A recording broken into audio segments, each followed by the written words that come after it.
Hello guys, আশা করি সবাই আপনারা ভালো আছেন। আজকে আমরা আইছিলাম কি জানি কয় এটার নাম আমরা আইছিলাম আমরা আসলাম কোন জায়গায়? হ্যাঁ হ্যাঁ আমরা অরিজিনাল আসলাম কোন জায়গায়? পান্ডিঘাট গুনে মানে ঘুরবার আইছিলাম পাহাড়ের উপরে, মানে পান্ডিঘাট গুনে 6 কিলোমিটার জায়গা আর কি হবো ঘুরবার আইছিলাম। বাট প্রবলেম হলো এটাই, আয় হেরে পাহাড়ের উপরে উঠবার যাই একজনে ঠেঙ্গে নড়ান না, হেই বুঝছে এই রাস্তা নামে আই বললাম। এখন মোটামুটি এনতে স্লুভি আছে, ওই যে আগে আরেকটা আভ আছে ওইটা ভাই উঠান নেবো।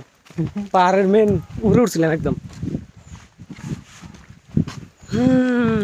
ঘুরবার হেই ভালো লাগে। বিএমডাব্লিউ না বালের গাড়ি, খালি নামতে আছি, পাও একলাই যায় বর্তমান। বন্ধু আসে গে, ওই যে পাহাড় একটা সবাই পাইছি করে